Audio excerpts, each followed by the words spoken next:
So what is the DJI Ronin 4D? A full frame camera with a built-in gimbal? Or is it a gimbal with a built-in camera? With a built-in wireless video transmission and control system and ProRes RAW recording? Oh, and it's 6K and 8K. What is happening?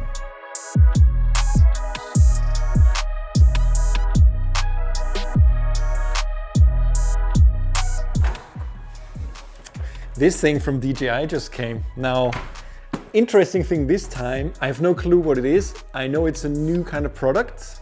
Interesting. What the hell? That is so cool.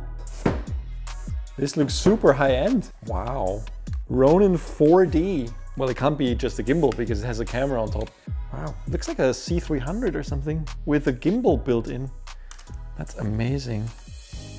Okay guys, this is a review, so it has to be unbiased. But it is so hard not to get excited about the Ronin 4D from DJI. It is something completely revolutionary in my eyes. The marriage between a gimbal and a camera that was long overdue. So guys, this is the first time I'm using the Ronin 4D outdoors. Now obviously we can't go anywhere where there are a lot of people because we signed an NDA, and I know there were leaks of this recently before the launch, but if anybody sees this, like anybody who knows anything about cameras, they will be like, what the hell is that? It's amazing. So you can see when I'm moving, it's literally evening out all of my steps. It's completely stable. I will record this image now so you see exactly what the camera is seeing cut against this. It's completely steady. It's very steady as opposed to what it looks like from the outside. This really is nothing short of a revolution in my opinion. So when the first handheld gimbal was announced 8 years ago, that was the Freefly Movi M10, I asked, can we build this technology into a camera? Turns out that wasn't so easy. So we saw many years of advancements in the gimbal field, with DJI and others advancing the technology further and further. The one-hand gimbals really became the standard over the last few years, with high-quality cameras shrinking and getting lighter as well. At the same time, DJI developed high-end image transmission systems for their drones and also learned how to build proper interchangeable lens camera modules with the Zenmuse X5 and X7 cameras for their Inspire drones. And here we are, it's 2021 and DJI engineers probably spent years in their caves to come up with the culmination of all those technologies and put them together in the Ronin 4D. Before talking about the specs of this device, and I can't just even call it just a camera, let me point out that I don't think the name does it justice. DJI used to call their gimbals Ronin, then they kind of dropped the Ronin and called them only RS2 and RSC2, but their Ronins never contained a camera. Now this here really is a league on its own, and it would definitely deserve its own name. But anyway, the 4D in Ronin 4D is actually quite accurate. On top of what normal 3-axis gimbals are able to do, the Ronin 4D adds a 4th axis, the Z-axis, to the stabilization experience. And that's also its key feature. Having the Z-axis means that the typical vertical shake that is introduced by walking or running is completely evened out. That means you can shoot super steady images with this no matter how you move the camera.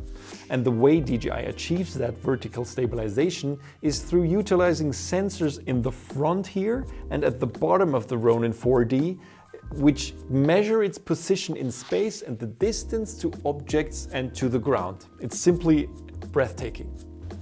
So I'm recording the image from the camera right now. You can see how steady it is. It probably doesn't look steady to you when you see the camera bobbing up and down like this, but that's really what our head does when we are walking. Just our brain is filtering out that movement. And you know, that's the problem of gimbals, because that Z-axis is usually not stabilized, and now we have it built into the camera. And as if that 4th axis stabilization alone wasn't enough, DJI built a highly professional cinematography concept around that 4-axis gimbal. The Ronin 4D comes with a full-frame sensor camera called X9, which can either shoot 6K or 8K, depending on the camera package you choose. DJI for now sent us the 6K version for testing because the 8K version of the X9 is still in development. Yet I am already very impressed. This full-frame camera records not only in H.264 codec, but also in ProRes 422 HQ and ProRes RAW. This is the only camera that can record ProRes RAW internally, apart from DJI's own Zenmuse X7 for the Inspire 2 drone. Otherwise, ProRes RAW can only be recorded on Atomos external recorders. Now there are 3 different recording media that the Ronin 4D uses. DJI's own Pro SSD with 1 TB to record the highest quality modes from the camera. Alternatively, CF Express Type B storage cards and also normal external SSDs with a USB-C port also work. And in terms of frame rates, this X9 6K camera records 6K in up to 60 frames per second and in 4K up to 120 frames per second. You can record 6K in full frame in both ProRes RAW and normal ProRes codecs. But if you want 4K ProRes RAW, you have to switch to the Super 35 crop mode. Yes, you can even record 4K 120 in ProRes RAW in the Super 35 mode. You just need to be aware that these high frame rates are even further cropped top and bottom, in this case to a 2.39:1 aspect ratio. This X9 6K has a dual native ISO of 800 and 5000, and DJI claims that it offers over 14 stops of dynamic range. Because the firmware was not final, we didn't perform one of our standardized lab tests including dynamic range, latitude and rolling shutter tests yet. We will get those tests done soon and publish the results on CineD.com, of course. Now, what's also amazing is that the X9 cameras support interchangeable lens mounts, including the DL mount, which is DJI's proprietary mount. The great thing, however, is that there is also an E-mount adapter and an M-mount adapter, which allows you to use Sony and Leica lenses. Now, these mounts work fully electronically, meaning you are able to change the aperture and also the focus on these lenses through the Ronin 4D. Now, what's absolutely unbelievable for me is how they were able to fit so many mechanical ND filter combinations inside this very small X9 camera brain. It has 9 full stops of ND built in, ranging between 1/2 and 1/512 strength, which is much more than the built-in NDs of any other camera that I can think of, even the variable ones. And I noticed no significant color shift at all using these ND filters. Now let's talk about focusing. The sensor doesn't have any phase detection points, so traditional autofocusing is not available. But they are shipping the DJI Ronin 4D with a LiDAR focusing system that actually works remarkably well. It gives us autofocus even for third-party E-mount lenses, for example. And not only autofocusing is possible. Using the focus wheel on the right-hand grip, you can comfortably pull and focus manually. The Ronin 4D uses the lens's motor for that, and it allows for remarkably precise focusing. Also very helpful is the scale on the side of the screen, which gives you accurate distance readings after you calibrated the lens. There is also an innovative feature called LiDAR Waveform, which is a new assistive focusing tool that shows you the distance from objects in front of your lens in a top-down view. DJI also ships it with a lens motor that allows you to use fully manual lenses with the Ronin 4D and its LiDAR technology. By combining the two, fully manual lenses suddenly become autofocus lenses after calibration. Lens calibrations can be saved and easily reloaded after changing lenses. There's a mode called Automated Manual Focus, which is a mixture of autofocus and manual focus. In this mode, the focus wheel on the right grip rotates automatically when the focus point moves, which allows the user to jump in and focus manually, which is a very smart and intuitive function. Active Track Pro is also available, a way to track persons and other subjects using DJI's AI technology to keep them in the shot. We know this already from DJI's drones. It makes complex movements around subjects much easier to execute. Now let's take a look at the Ronin 4D's build quality for a second. You can tell that a lot of cinematographers helped on building this device because it seems like it really can take a beating, despite the fact that there is a gimbal built in. It doesn't seem flimsy at all, everything seems very proper and it feels like it can really survive the hard conditions on some sets, especially of course because this will constantly be moving on shoots. The body is made of aluminum magnesium alloy and the Z-axis arm is made with carbon fiber. Now the Ronin 4D's main monitor is a 5.5-inch 1000 nit touchscreen display that gives you a very bright and also very sharp image with access to a user interface that really leaves very little to be desired.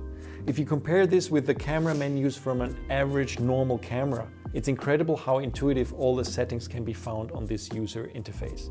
It really reminds me completely of the interface from Blackmagic cameras, which is similarly well organized and optimized for touch operation. However, you don't have to use the touchscreen. There is also a navigation wheel on the side here, which also makes it a breeze to use even when you're wearing gloves, for example. But there is another monitor that comes with the Ronin 4D. The entire system actually from the ground up is really built around remote operation. So it actually comes with a 7-inch remote monitor that is even brighter with 1500 nit. You can simply take off the handles from the camera and slide them onto the monitor. That enables you to control everything remotely, including focus, the gimbal, recording on and off, all the camera settings, and you can even play back raw footage remotely. So here's the monitor and the quality is amazing. It uses the O3. O3 is their image transmission that they also use in their drones.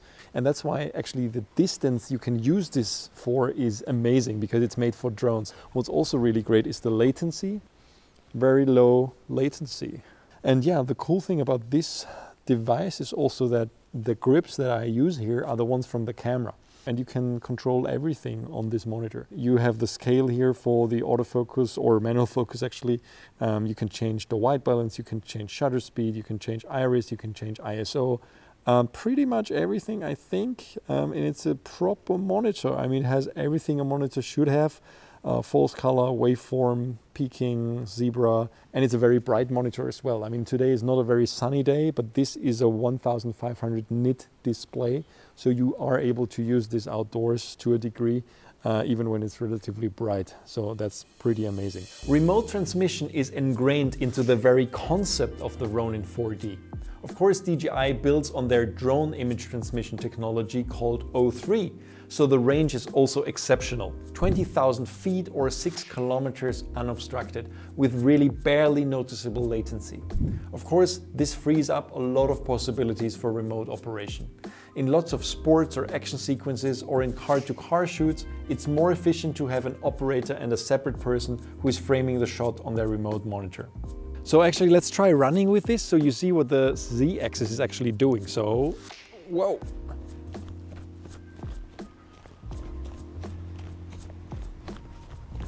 So this is amazing. I mean, I can already see that this is a shot that is relatively hard to achieve with a normal gimbal. I mean, especially here on uneven ground, you would always have the up and down movement unless you have gimbal feet. Some people have gimbal feet, you know. Wow, this is exhausting. And I can already see the biggest downside of that thing. It's heavy. And unlike other cameras, you can't actually put it on your shoulder. However, is there really no way to put it on your shoulder? Let's see about that. We tried something, so let's take a look. Okay guys, we tried something here. This is a bit of a shitty rig. This is just to demonstrate that this thing doesn't have to be in front of you, which is very, very exhausting because it's very heavy. It can be on your shoulder. Now, what's the downside? Of course, first of all, it doesn't really work yet. These two handles that Johnny uses here are not connected to the body, so he can't actually operate the camera. But this is just a proof of concept. Now, there is one downside, of course, which is the camera is relatively high. Now, I just happen to be tall enough and Johnny is not as tall as me, so it is in my face. But like, if you have two people who have the same height, you will have a problem because the camera will be too high. But let's just take a look at what it looks like when he follows me. Just for a normal walking, it should look like a Steadicam actually. And I mean, in theory, and you see it going up and down, of course you have the typical gimbal drag in a way, but if I start running and he follows me, it should work too. So it's actually, you know, this can work on the shoulder. Although it's not made for that, first time I see a gimbal on the shoulder, so that's pretty amazing. The Ronin 4D uses the TB50 batteries that DJI also uses for the Ronin 2 and the Inspire drones. According to DJI, they are supposed to give you around 150 minutes of running time on the Ronin 4D. However, I found this to be relatively unrealistic in normal shooting conditions. On average, when shooting outdoors in cooling autumn temperatures, a battery lasted for less than 1.5 hours. That's still okay, but I would count that as a downside, as you will have to buy a bunch of those batteries to get through a full shooting day. Now, I think we showed you that the Ronin 4D is a great camera for moving shots, handheld, if you can deal with its weight. But what about normal tripod work? Can you actually mount a heavier, larger lens on it? After all, it's a high-end image capturing device that offers ProRes RAW internally from a full-frame sensor. So why not use it as the only camera on the shoot? Turns out it's possible, but it takes a bit of trickery. If you want to mount a heavy lens on the Ronin 4D, of course you can't use the Z-axis arm anymore, but that's not a problem, you can simply lock it. But there are two issues that remain. You will still definitely have to support that lens, as the camera mount cannot hold such a heavy lens on its own. That means you need to use an unusually long lens support in order to make that work. And secondly, the lens ends up being very, very high up. But it is possible, and the fact that there are adapters to almost every other lens mount from mounts such as the E-mount also means that you can even mount a PL lens to the Ronin 4D. Alright, let's slowly wrap it up here with this initial review.